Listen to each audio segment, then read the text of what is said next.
For the first time in decades, China's population has declined, signaling a dramatic demographic shift with significant global implications.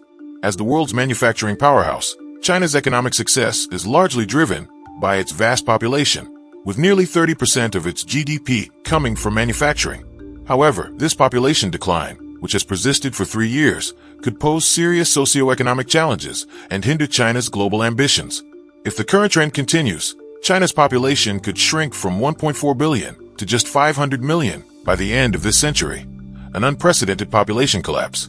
This brings an aging crisis and potential economic turmoil. To understand why this is happening, it's important to look at China's history. A decade ago, concerns were about overpopulation, not a decline. China's population grew rapidly after World War II, from 544 million in 1950 to nearly 1.5 billion by the 2020s.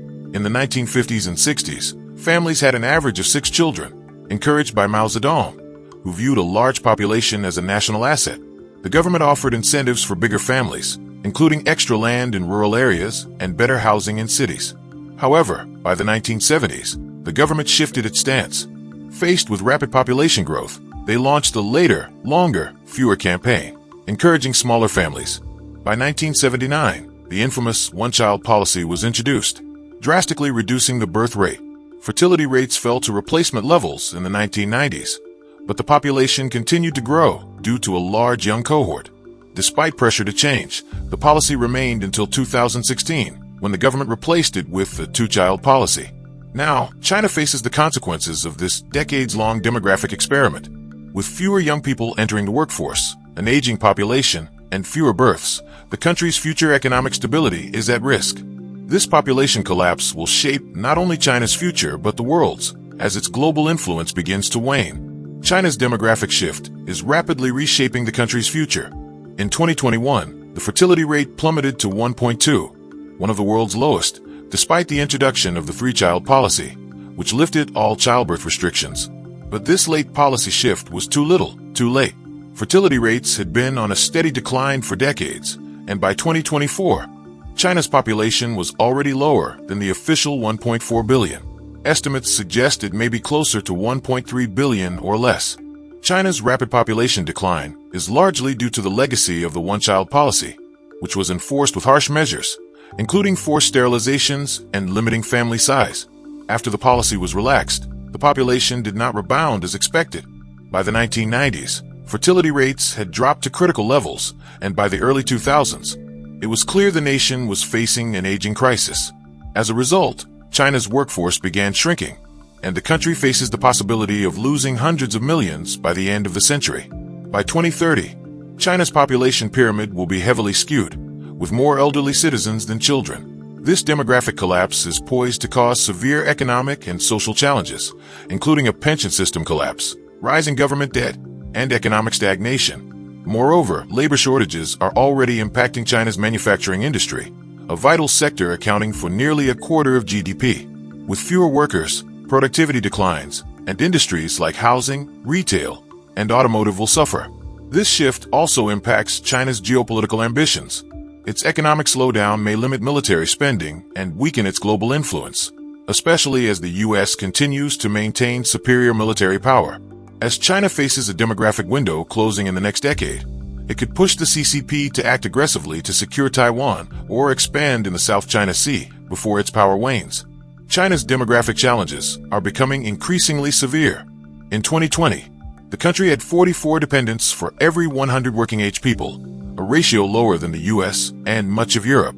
However, by 2050, this ratio is expected to rise to 73 dependents per 100 workers. Meanwhile, the number of retirees in China is projected to increase from 300 million today to about 400 million by 2030, more than the combined populations of the US and the UK. This trend poses a significant burden on the government, as it may struggle to fund the growing number of retirees. China's pension system operates under two main pillars: a pay-as-you-go system, where current workers fund retirees, and a savings-based fund. However, as the working-age population shrinks, the system becomes unsustainable. For instance, if 100 workers contribute $1,000 each to support 75 retirees, each retiree would only receive $1,300 instead of the expected $2,000, compounding into a nationwide crisis. By 2035, pension deficits could reach hundreds of billions annually, and with China already spending over 5% of its GDP, approximately $900 billion a year, on retirement benefits, the situation is pressing. Although China established the National Social Security Fund in 2000, currently holding over $400 billion, this fund is insufficient and expected to be depleted by the 2030s. In contrast, Japan faces a similar issue but has a significantly larger fund of $1.6 trillion, which may still not suffice. To address this, China faces three main options: lowering pension payments and raising the retirement age, increasing taxes, or expanding government debt. However, all options are problematic. Additionally, the decentralized nature of China's pension system complicates national coordination. Some provinces are already running deficits, particularly in the poorer northeastern regions, where low birth rates and migration exacerbate the demographic crisis. Interestingly, provinces with significant ethnic minority populations tend to have higher fertility rates. For example, Tibet and regions like Guangxi and Ningxia see better birth rates due to cultural factors and less urbanization.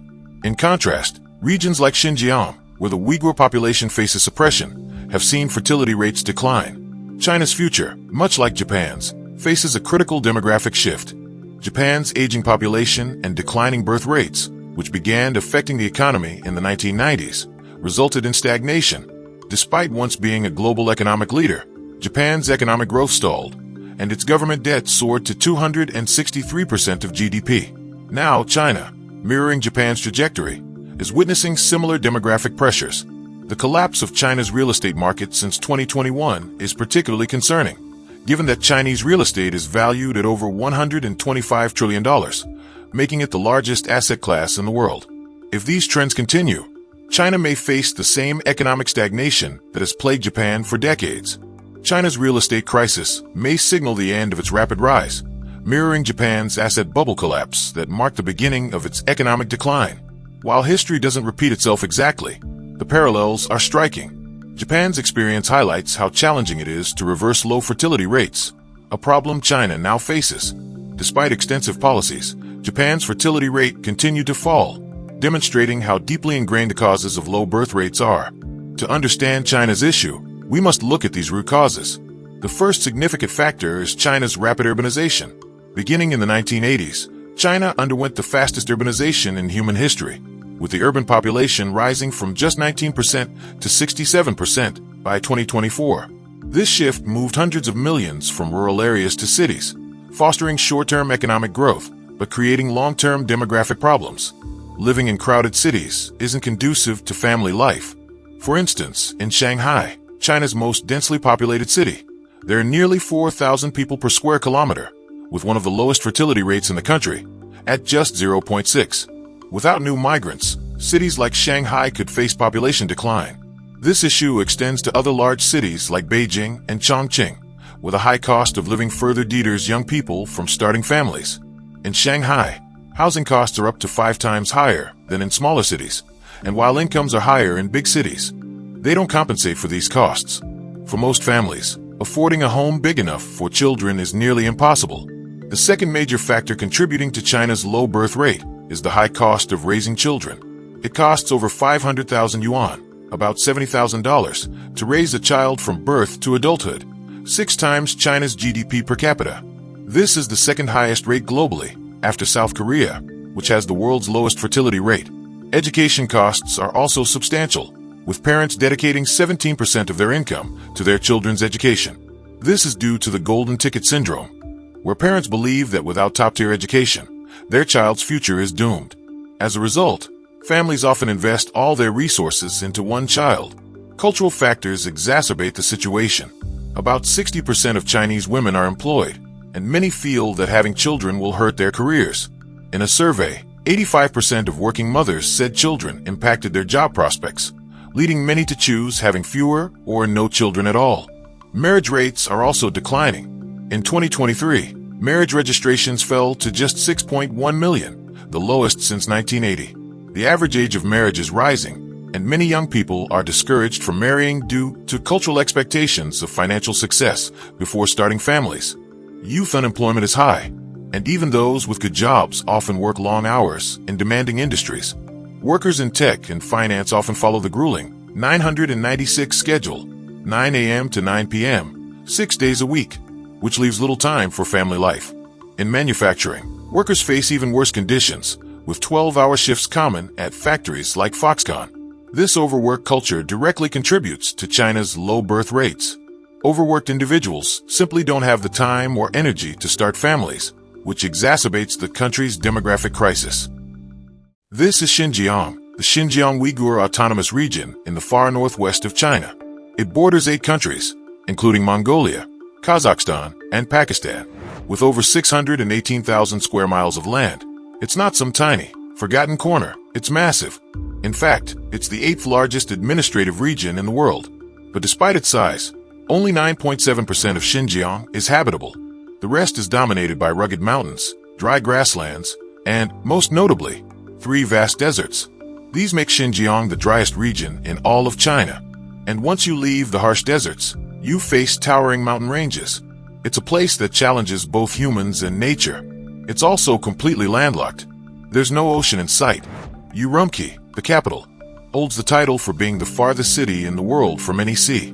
According to the Guinness World Records, the nearest coast is over 2,500 kilometers away. Now imagine this, an arid, desert-like expanse stretching endlessly across the horizon. And in the middle of it all, thousands of fish, crabs, and shrimp splashing in artificial ponds. Sounds unbelievable, right? But it's very real. Welcome to the Taklamakan Desert, a place locals call the Sea of Death, with minimal rainfall, extremely high evaporation rates, and sandstorms that strike without warning. It's one of the harshest environments on Earth. For centuries, very little could survive here. But that's changing dramatically. It all started with the push of a few buttons.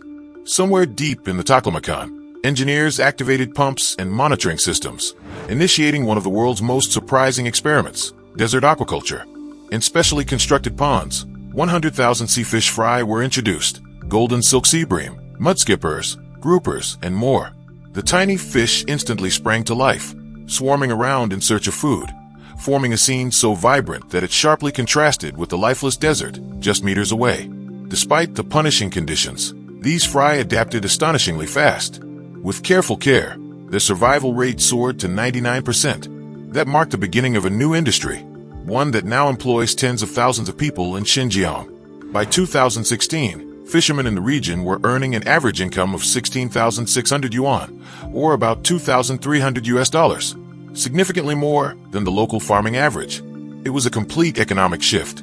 Lakes that had once been dormant or drying up were now dotted with fish farms, especially around Boston Lake, Lopner, and Saram Lake. Let's be honest, farming sea fish in the middle of a desert sounds just as ridiculous as trying to grow bananas in the Arctic. But this crazy-sounding idea turned out to be a stroke of genius. The biggest challenge? The environment, of course. But surprisingly, the desert isn't all bad news for aquaculture. Its intense sunlight and extreme temperature shifts between day and night actually help certain aquatic organisms grow faster and healthier. Still, sandstorms and sudden temperature drops are a serious threat. That's where technology came in. The local meteorological bureau created a dense network of weather stations across fish farming zones. These use cutting-edge forecasting models to deliver 48-hour weather alerts, warning farmers of storms, heat waves, and cold fronts, giving them time to protect their stock. In fact, these meteorological services were essential in determining when to release the fry. They identified the safest windows for transporting and introducing the fish, massively improving survival rates. Engineers also developed an eco-smart control system that keeps pond water at the ideal temperature range, between 68 and 86 degrees Fahrenheit, creating a stable growing environment even under desert skies. But hang on, this is still a desert. Where's all this water coming from? It turns out Xinjiang isn't as dry as it looks. While the surface is barren, the region actually holds about 2,100 square miles of water in rivers, lakes, and saline alkaline basins, including 710,000 acres of protected saline wetlands on the edge of the Taklamakan Desert. And these waters aren't lifeless. They contain more than 500 species of tiny organisms that fish feed on. But there's a catch. The water and surrounding soil are incredibly salty and alkaline, once considered unusable for anything productive. That was until researchers at Hongqi Farm had a bold idea. What if they could farm sea fish in these inland saline waters? They ran test after test, supported by scientists from the southern province of Guangdong. Eventually, they found that adding trace elements, mainly calcium, magnesium, and potassium ions, could chemically mimic the composition of seawater. These elements were safe, inexpensive, and remarkably effective. With them, engineers developed circulation systems that turned saline lake water into a seawater-like environment, perfect for farming marine species. In essence, they created artificial seawater. This innovation sparked a flurry of patents and opened the door to farming multiple high-value species. Over time, the natural salinity of Xinjiang's lakes began to match that of actual oceans. Why go through all this effort?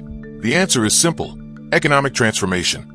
The Chinese government launched a plan to turn its arid western regions into new hubs for aquaculture.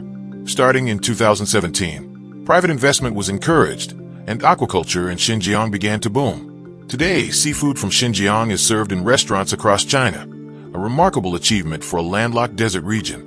The government sees Xinjiang not just as a fish producer, but as a key supplier of premium seafood. Local residents are proud of the progress. They believe that Xinjiang's clean air, lack of industrial pollution, and remote locations help produce some of the healthiest fish in the country. It's a radical transformation. 20 years ago, fish was rare in local diets.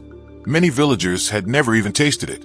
Now, Xinjiang exports fish to countries like Japan and Finland, nations that already have rich fishing traditions. To date, more than 185,000 acres of water bodies in Xinjiang are being used for aquaculture, roughly the land area of New York City. In 2023, one major district called Xinzhong produced 184,000 tons of aquaculture products worth over $530 million. The local government predicts this will grow to nearly $3 billion by 2025. As of late 2024, 6 cooperatives and companies were farming over 400,000 fish, 300,000 green crabs, and nearly 5 million shrimp. That year, 15 tons of shrimp hit the market, with production still rising. Let's rewind for a moment. In 1998, there were 0 fish in Seiram Lake. Then, a local company introduced northern whitefish from Russia. At first, only 3% of the hatchlings survived. Determined to make it work, the local fishery authority invested $520,000 in 2000. The funds were used to build breeding facilities and hire specialists. These researchers spent endless hours experimenting, peering into microscopes, perfecting incubation methods, and slowly improving the survival rate to 36%. Their breakthrough: in spring, fry were moved into custom ponds, where they grew rapidly, reaching 1.6 inches in their first month, compared to only 7 inches in 3 months back in 1998. By June, most were released into the lake. Others were sold to private farmers. It now takes 3 to 4 years for a fish to grow to its full market weight of over 2 pounds. The payoff: Seiram Lake is now one of China's largest exporters of cold water northern whitefish, producing over 400 tons annually. And it's not just one type of fish. Across Xinjiang, farms are experimenting with king prawns, abalone, lobster, and tilapia. In 2023, one farm raised 650,000 tilapia across 165 acres, earning over $1 million in profit. At Boston Lake, farmers harvested more than 4,000 tons of crab in 2023, record. They also produced record volumes of shrimp and even salmon. Yes, salmon, in the desert. It's processed, packaged, and delivered to consumers within 24 hours of being caught. And according to locals, its quality matches ocean-caught salmon. Many of the species grown here are extremely sensitive. They need high-quality water, exact salinity, and stable temperatures. Yet somehow, all of those boxes have been ticked. Oh, and there's more. The newest frontier? Pearls. In 2012, a pearl farming initiative began. At first, it didn't attract much attention. But in 2023, large-scale investment poured in. Over 2 million pearl oysters are now being cultivated in the desert. By late 2025, the first pearls from Xinjiang will hit the luxury market. So to recap, fish, shrimp, lobster, crab, salmon, even pearls, all farmed in one of the driest places on Earth. What once seemed like science fiction has become a shining example of innovation. Xinjiang's aquaculture story is more than just a curious fact. It's a bold experiment in turning adversity into opportunity. And so far it's working.